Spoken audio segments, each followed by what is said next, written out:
Debate opened my eyes into a complex world of international relations and the stories behind the headlines.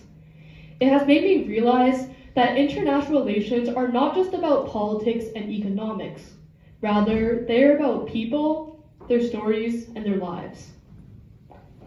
Today, I want to share how my understanding of international relations has not only deepened my knowledge, but has shaped my morals, ethics, and personal growth.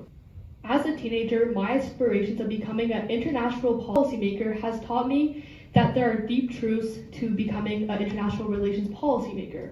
With my dreams of creating world peace, resolving conflicts, and helping millions of people, that dream of mine has been faced with a dark reality.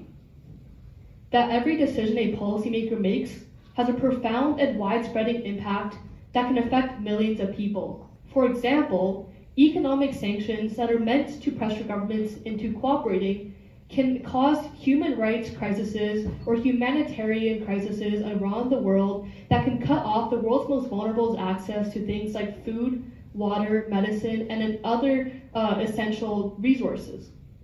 Also, these policies can displace millions, tear apart families, and even end lives. Let's look at Gaza. The conflict in Gaza is often reduced into just a simple military strategy or political debates.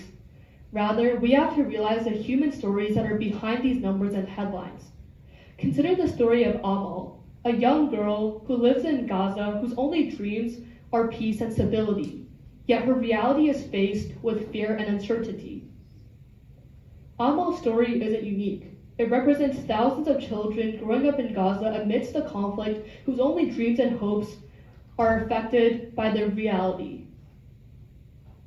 Like Amal, again, there are multiple people and thousands of children across the area that are affected. By looking at their stories, we must consider the human results of these policy making that do exist amidst times of conflict. In Ukraine, amidst the conflict, millions of families have been displaced and they've been forced to leave their homes. For instance, the story of Oleg, who fled his home with his family, leaving everything they knew behind. Oleg's story isn't just a story of survival, yet it's a testament to the human spirit. Similarly to Amal, Oleg's story is also reflected by countless others who are living amidst conflict. Again, what they experience is a constant reminder of what the human value and the intrinsic value of all human beings during conflict over anything else.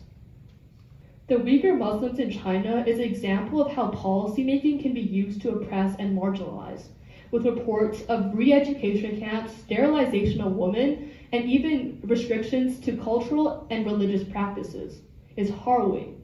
The story of the Uyghurs is a constant reminder of how we need to consider all human beings and the value of everybody.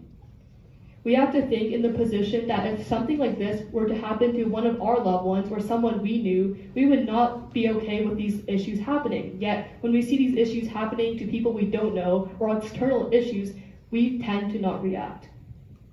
In Afghanistan, the rights of women and girls are severely restricted, with low access to things like education. But even during times of repression, they have stayed strong. The story of Malala Yousafzai has proven to us that we are able to fight past these issues. Malala risked her life fighting for girls and female education. From a young activist to a global symbol of female education has proven and should support us for us to be motivated to support their cause.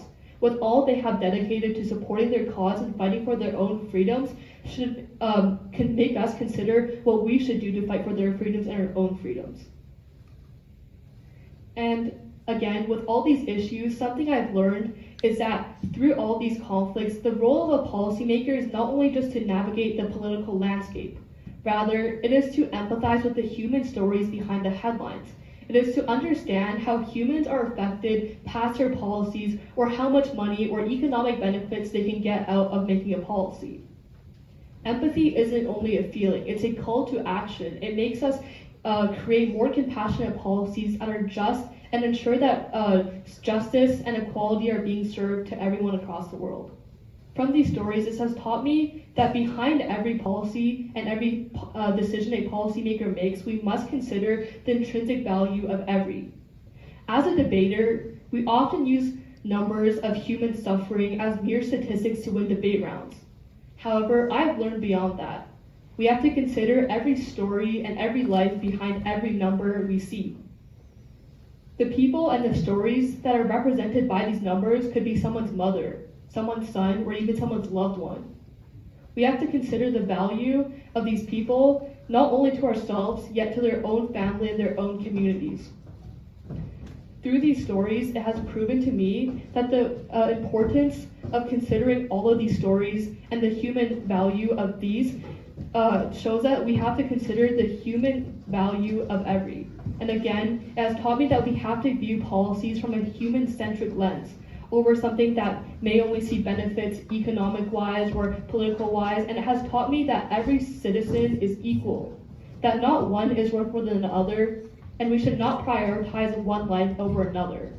I urge you to become more informed global citizens who not only speak up for those who cannot speak up for themselves, but speak up for yourselves as well. When there's issues of repression or any violence against humans or any prioritize of anything else over human life or human suffering, we must be reminded of the fact that all the stories that are affected and all the people that are affected behind the headlines are real people, and they're people that other people care about.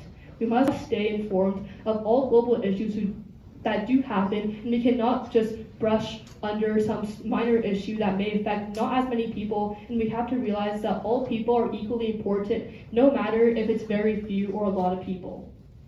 As I continue on my journey, I carry the stories of those who suffered behind me, and I'm committed to making a positive impact. Thank you.